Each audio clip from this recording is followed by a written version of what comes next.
যেখানে হরমুজ প্রণালী বন্ধ করে দিলে আমেরিকার মাথা ব্যথা শুরু হয়ে যায়, যেই মধ্যপ্রাচ্যের তেল কিংবা গ্যাস পৃথিবীর জ্বালানির প্রায় 20 থেকে 30% পর্যন্ত যোগান দিয়ে থাকে। এটা ঠিক কতটা গুরুত্বপূর্ণ আমি যদি আপনাকে এক বাক্যে বলতে চাই তাহলে বলতে হবে, geography is the mother of all strategies. 10 জনের সামনে আপনি যখন বসবেন আপনার বক্তৃতাটা হবে সবার থেকে সেরা। ঠিক এই লক্ষ্যেই কাজ করে যাচ্ছে অ্যাওয়ার প্যাট্রিয়ট বাংলাদেশ। হরমুজ প্রণালী বন্ধ করে দিয়ে ইরান আমেরিকাকে কতটুকু দমিয়ে রাখতে পারবে? আমেরিকাকে যদি দমিয়ে রাখা যায় সেই ক্ষেত্রে চায়না পুরো পৃথিবী জুড়ে কতটুকু আধিপত্যবাদ বিস্তার করতে পারবে? একই সময়ে রাশিয়া এই যুদ্ধের মাধ্যমে কিভাবে বেনিফিটেড হবে?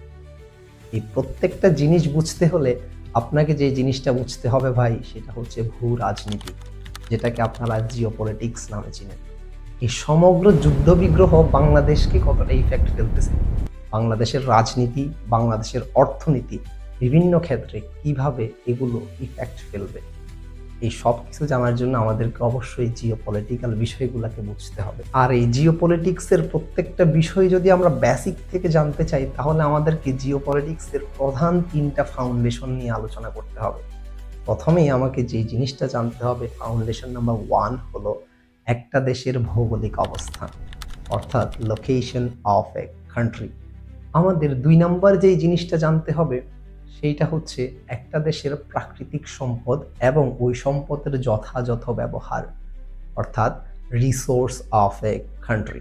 তারপর আমাদেরকে 3 নাম্বার যে বিষয়টা জানতে হবে সেটা হচ্ছে নেইবার্স অফ এ কান্ট্রি, অর্থাৎ একটা দেশের আশেপাশে প্রতিবেশী রাষ্ট্রগুলা কেমন, তার সাথে তার সম্পর্ক কেমন।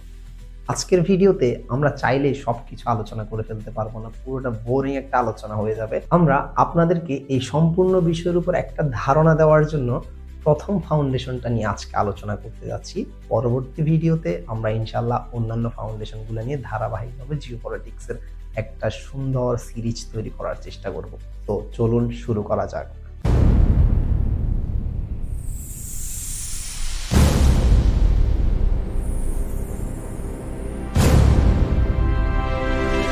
একটা দেশ পৃথিবীর মানচিত্রের মধ্যে কোন জায়গাটাতে অবস্থান করছে এটা ঠিক কতটা গুরুত্বপূর্ণ আমি যদি আপনাকে এক বাক্যে বলতে চাই তাহলে বলতে হবে, geography is the mother of all strategies. অনেক মূল্যবান একটি কথা। একটা দেশ পৃথিবীর কোন জায়গায় বসে আছে সেইখান থেকে সে তার ব্যবসা বাণিজ্য কিভাবে নিয়ন্ত্রণ করবে তা তার ভাগ্যই তাকে ঠিক করে দিচ্ছে, কিভাবে সে ওই অঞ্চলটাতে দখল করে আছে। ঠিক এই কারণেই একটা দেশের জিওপলিটিক্যাল পজিশন এত বেশি গুরুত্বপূর্ণ। একটা দেশ জিওপলিটিক্যাল অ্যাডভান্টেজগুলো কখন পাবে? যখন ওই দেশের আশেপাশে কোনো না কোনো জায়গায় সমুদ্র বন্দর থাকবে। যদি খুব বেশি এরিয়া জুড়ে থাকে তাহলে সে বেশি লাভবান হবে, যদি কম জায়গা জুড়ে থাকে তাহলে কিছুটা কম লাভবান হবে। তবে সমুদ্র বন্দর মাস্ট বি থাকা চাই। যেমন বাংলাদেশের 3 দিক দিয়ে আপনি দেখতে পাবেন ভারতের বিভিন্ন রাজ্যগুলো, অর্থাৎ ভারতের সাথে আমরা বর্ডার শেয়ার করছি। চট্টগ্রামের এই দিকটাতে আবার আমরা মায়ানমারের সাথে বর্ডার শেয়ার করছি অল্প একটু জায়গা জুড়ে। কিন্তু দক্ষিণাঞ্চলের দিকে যদি আপনি যান তাহলে আপনার সামনে খুলে দেওয়া আছে বিশাল বঙ্গোপসাগর, দ্য বে অফ বেঙ্গল। এই বে অফ বেঙ্গলের মাধ্যমে আপনি সারা বিশ্বের সাথে উন্মুক্তভাবে বাণিজ্য করতে পারছেন, আপনার জাহাজ পাঠাতে পারছেন, আপনি রপ্তানি করতে পারছেন, আপনি আমদানি করতে পারছেন, যার মাধ্যমে আপনার দেশের অর্থনীতি সচল থাকছে। কারো অনুমতি ছাড়াই আপনি সমুদ্র পথে আপনার বাণিজ্য সচল রাখতে পারছেন। আর এই নিজের সমুদ্র বন্দর থাকার বিষয়টাকে জিওপলিটিক্সের ভাষায় বলা হয় স্ট্র্যাটেজিক অটোনমি, অর্থাৎ কৌশলগত স্বাধীনতা, যেখানে আপনাকে কারো অনুমতি নেওয়ার প্রয়োজন হবে না বাণিজ্য করার জন্য। তাহলে আপনি এতক্ষণে অবশ্যই বুঝে গেছেন বাংলাদেশ কতটা লাকি একটা কান্ট্রি যে তাদের কাছে সমুদ্র বন্দর রয়েছে। এখন আপনার মাথায় প্রশ্ন আসতে পারে, সমুদ্র বন্দর কেন? আমি কি কারণে শিপ দিয়ে, জাহাজ দিয়ে বাণিজ্য করব? আমি তো এয়ারে পাঠাতে পারি।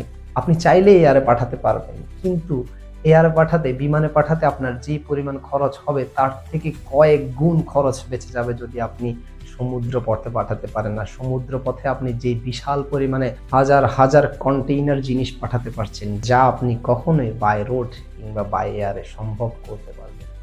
ঠিক এই কারণেই আপনার সমুদ্র বন্দর থাকা আপনার জিওপলিটিক্যাল পজিশনকে আপনার অর্থনীতিকে, আপনার পলিটিক্যাল পাওয়ারকে আরও কয়েক হাজার গুণ বাড়িয়ে দেয়।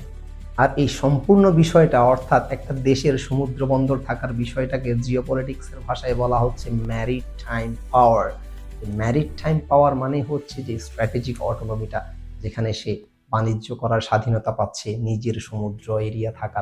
একইভাবে তার অর্থনীতিতে ব্লু ইকোনমি নামের একটা টার্ম যুক্ত হয়ে যাচ্ছে, যেখানে সমুদ্র থেকে মৎস্য সম্পদ থেকে শুরু করে সমুদ্রের নিচে বিভিন্ন খনিজ সম্পদের সে অ্যাক্সেস পেয়ে যাচ্ছে, যার কারণে সে এক্সট্রা বেনিফিট পাচ্ছে, যার কারণে তার দেশের অর্থনীতি আরো বেশি এগিয়ে যাচ্ছে। তাই ম্যারিটাইম পাওয়ারের এই বিষয়টা যদি আপনার কাছে ক্লিয়ার হয়ে যায়, আপনি পরবর্তী দুইটা বিষয় খুব সহজেই আয়ত্ত করতে পারবেন। প্রথম বিষয়টা হচ্ছে ল্যান্ড লকড কান্ট্রিজ। তবে এই লকড কিন্তু পানি দ্বারা নয়, বরং এই লকড অঞ্চলটা হচ্ছে স্থলজ এরিয়া দিয়ে, যেখানে একটা দেশের চারিপাশেই অন্যান্য দেশ দিয়ে ঘেরা, তার নিজস্ব কোনো সমুদ্র বন্দর নেই। এরকম দেশের উদাহরণ হিসাবে আমরা আমাদের মানচিত্রের উপরের দিকে দুইটা দেশকে দেখতে পারি, একটা হচ্ছে নেপাল আর একটা হচ্ছে ভুটান।